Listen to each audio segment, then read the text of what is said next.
ईश्वर का न्याय 12 साल की उम्र यूट्यूब पर केक बनाने की रेसिपी ढूंढ रही थी कि अचानक फोन की स्क्रीन पर अपनी दादी की केक बनाने की वीडियो देख चौंक जाती है और अपनी माँ को आवाज लगाते हुए कहती है, मम्मी मम्मी ये देखो दादी की वीडियो यूट्यूब पर क्या धमाल कर रही है। कितने सारे व्यूज और सब्सक्राइबर्स हैं दादी के। सोनिया जल्दी से किचन से आती है और उमंग से फोन लेकर वीडियो देखने लगती है। सोनिया की आंखें फटी की फटी रह जाती हैं। इतने सारे व्यूज और सब्सक्राइबर्स को देख देख मन में सोचने लगती है कि जिनको परजीवी कहकर घर से निकलने को मजबूर कर दिया था, आज वो लाखों कमा रही है और जल्दी से अपने पति मयंक को अपनी सास का वीडियो दिखाने के लिए कमरे में जाती है। देखो मयंक, माँ जी तो लाखों कमा रही है, हमारे घर के हालात अभी ठीक नहीं है, तो क्यों ना माँ को यहाँ ले आकर आ जाए। अपने बेटे के पास रहेगी तो उनका भी मन लगा रहेगा और हमारी भी मदद हो जाएगी। ये सब देख करके मयंक को अपनी आंखों पर विश्वास नहीं हुआ। वह हैरान था कि जिस माँ को दर दर की ठोकरें खाने के लिए छोड़ दिया था, आज वो अपने दम पर लाखों कमा रही है। मयंक मदद मांगने के लिए अपनी पत्नी के साथ अपनी माँ से मिलने गांव दौड़ा चला गया। पहुंचकर देखा तो वहां बहुत से लोगों की भीड़ लगी हुई थी। अंदर देखकर दोनों हैरान रह जाते हैं कि जिस माँ के चेहरे पर उन्हें लाचारी और बेबसी छलकती थी, उस माँ का चेहरा आत्मविश्वास से भरा हुआ था। मालती जी बेटे बहू को देखकर हैरान रह जाती हैं। भीड़ कम होने पर दोनों उनके पांव पर जाकर गिर जाते हैं और तभी मयंक बोलता है, माँ हमें माफ कर दीजिए, आपको यहाँ अकेले अकेले न जाने किन मुसीबतों का सामना करना पड़ता होगा। चलिए हमारे साथ चलिए, सब साथ रहेंगे तो आपको भी अच्छा लगेगा। आपके आने के बाद सोनिया की नौकरी भी छूट गई और मेरी कंपनी को भी बहुत बड़ा नुकसान हुआ। अब हमें आपका ही सहारा है माँ। बेटे के मुंह से ये सब बातें सुन मालती जी कहती है, बेटा ईश्वर की लाठी में आवाज नहीं होती है और जब वह पड़ती है तो इंसान के अक्ल ठिकाने आ जाती है। बेटा माँ तो अपने बच्चों को 9 महीने अपनी कोख में रखती है, अपनी छाती का दूध पिलाकर उसे सीने से लगाकर पालती है, लेकिन कभी अपने बच्चों को परजीवी नहीं कहती। लेकिन तुम दोनों ने तो एक माँ को परजीवी की श्रेणी में डाल दिया।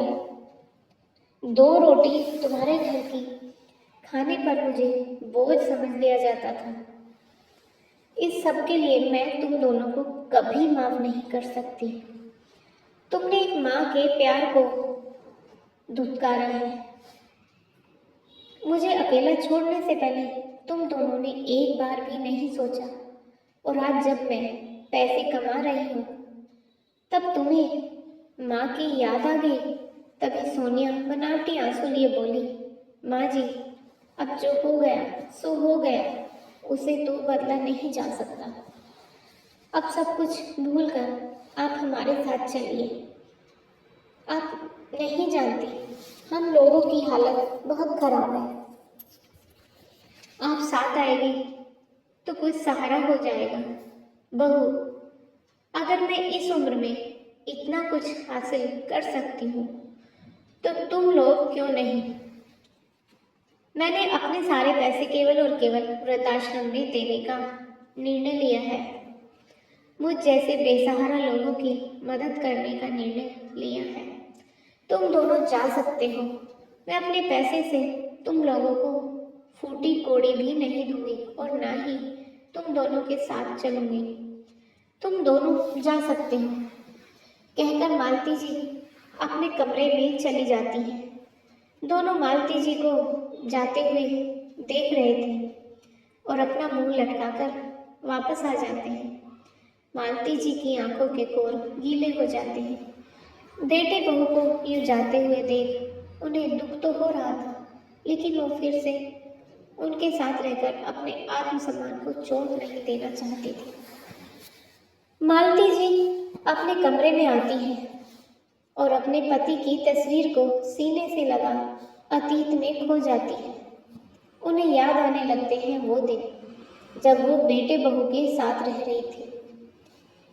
एक दिन आंगन से बहू सोनिया के चिल्लाने की तेज आवाजें आ रही थी। सोनिया की तेज आवाजें किचन तक पहुंच रही थी, जिसे मालती जी सुन रही थी। आम के पेड़ पर अमरबेल फैल गई थी।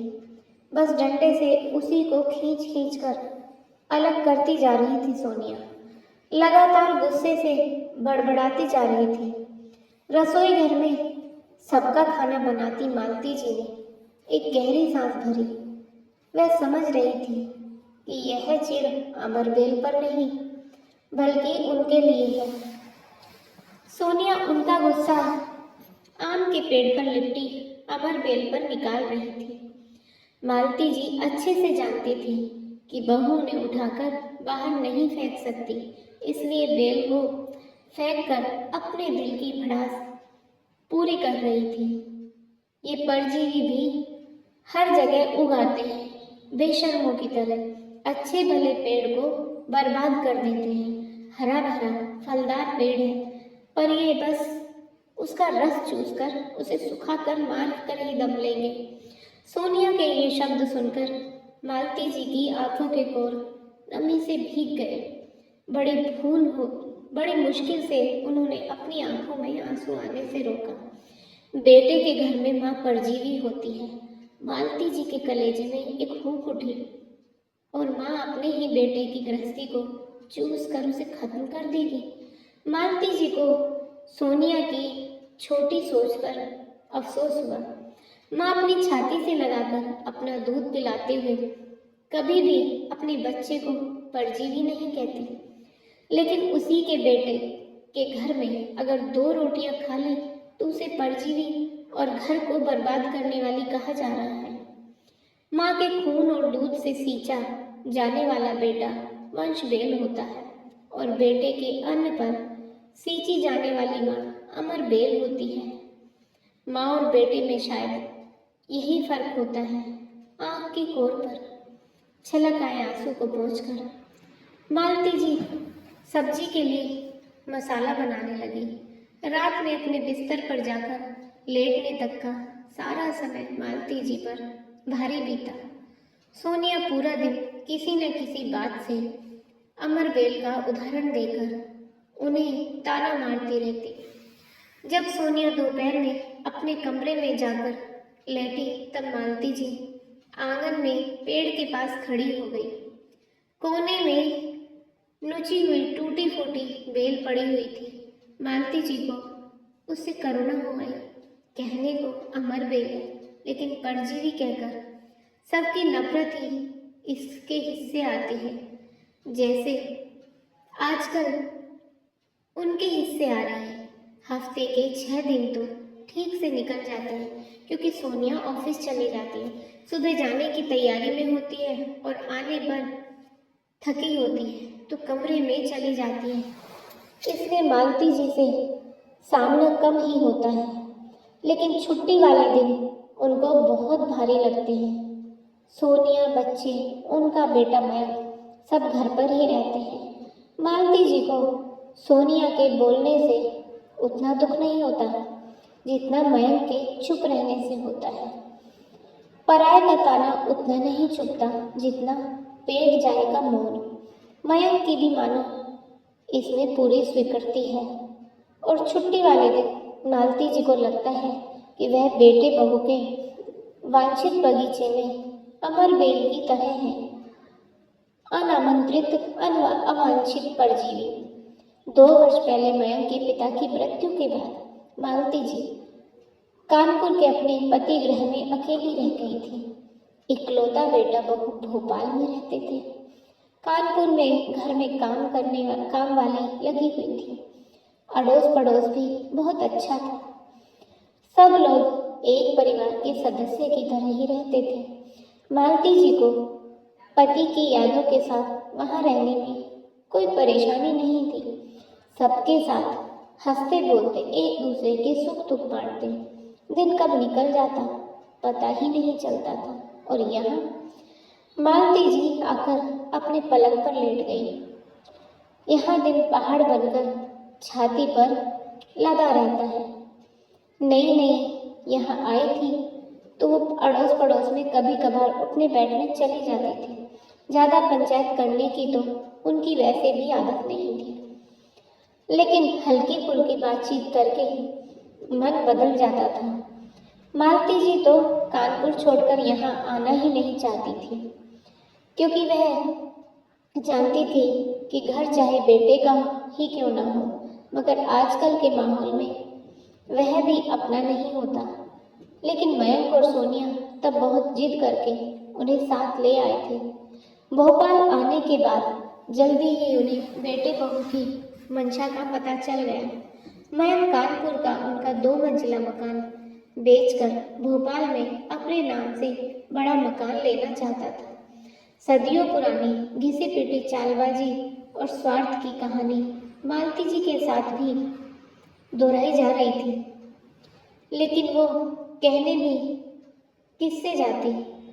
उसके दूरदर्शी पति ने जमाने के चलन को भांपकर ही शायद पूरा मकान उनके नाम कर देने की समझदारी दिखाई थी, नहीं तो शायद बेटा बहू उन्हें कब का चलता कर देते। मालती जी ने कानपुर का मकान अपने जीते जी बेचने से साफ मना कर दिया। तभी से बेटे बहू का रवैया उनके प्रति पूरी तरह से बदल गया। सोनिया का मुंह मनमाने और अपमानित करने के ढंग से खुलने लगा और मयंक ने चुप्पी साध ली। एक दिन सोनिया ने उन पर आरोप लगा दिया कि वे अड़ोस पड़ोस में बेटे बहू की चुगली करने जाती है। अरे मैं तो अपना हाल भी किसी को नहीं बता सकती, क्योंकि उससे अपना ही बेटा बदनाम होगा। बस तब से आहत होकर उन्होंने किसी से बात करना भी छोड़ दिया। उन्होंने काम में अपने आप को व्यस्त कर लिया। सुबह 5 बजे उठकर दोनों बच्चों के लिए टिफिन बनाना, बेटे बहू का नाश्ता, फिर लंच, बच्चों के स्कूल से लौटते ही उनका खाना पीना और फिर रात का खाना। वे थककर चूर हो जाती, पर उफ तक नहीं करती। मालती जी यहाँ मन में सहज जीवन का भाव लेकर आई थी। सोचा था कामकाजी सोनिया को उनके आने से सहारा हो जाएगा। बच्चों की देखभाल और भाइयों के कामकाज पर नजर रखने में वे सोनिया की सहायता करेंगी। उसकी जिम्मेदारियों का बोझ हल्का हो जाएगा और मालती जी को भी दोनों बच्चों के बचपन का आनंद और परिवार का सुख मिलेगा। लेकिन सोनिया ने बाइयों को हटाकर उन्हें बाई बना दिया। इस पर भी उन्हें परजीवी की संज्ञा दे दी और अब अपमान सहना उनके बस में नहीं रहा। इससे पहले कि बेटा बहू ने किसी दिन चले जाने को कहे, वो अपना मान रखकर खुद ही जल्दी यहाँ से चली जाएंगी। सुबह ही उन्होंने दोनों को अपने निर्णय से अवगत करा दिया, जिसे उन्होंने सहस्त्र स्वीकार कर लिया, मानो उन्हें मुंह मांगी मुराद मिल गई हो। तीसरे ही दिन मयंक उन्हें ट्रेन पर बिठाया। उससे इतना भी नहीं बना कि उन्हें घर तक पहुंचा देता, न ये पूछा कि अकेली कैसे रहेंगी, वहाँ खर्चा कैसे चलाएंगी। पर अब मालती जी को उससे कर्तव्य परायणता की कोई उम्मीद भी नहीं बची थी। बेटे की गृहस्थी और जीवन परिपूर्ण था। उसे न भोजन की आवश्यकता थी, न वातावरण से प्राप्ति की। सहज जीवन तो 2 जरूरतमंदों के बीच होता है। सक्षम के ऊपर तो बस न चाहते हुए भी आश्रित ही बन जाना पड़ता है। ट्रेन चल दी और पीछे छूटते हुए शहर के साथ उन्होंने पिछली कड़वी बातों को भी छोड़ दिया। स्टेशन पर कुली से सामान ऑटो में रखवाकर वो अपने घर पहुंच गई। घर को देखते ही अपनेपन के एहसास ने मालती जी को भिगो दिया। ताला कुंडी खोलने की आवाज आते ही आसपास से सब लोग आ गए। मालती जी को देखते ही सब अत्यंत प्रसन्न हो गए और दौड़कर पीने का पानी ले आए। कोई चाय तो कोई अपने घर से खाने की थाली परोस कर ले आया। सबकी खुशी छलक पड़ती थी। ऊपर वाले हिस्से में मालती जी ने किराएदार रखे थे। वे दोनों भी अपने बेटे को लेकर आ गए। जब वो भोपाल गई थी तब उनका बेटा मनु 6 माह का था।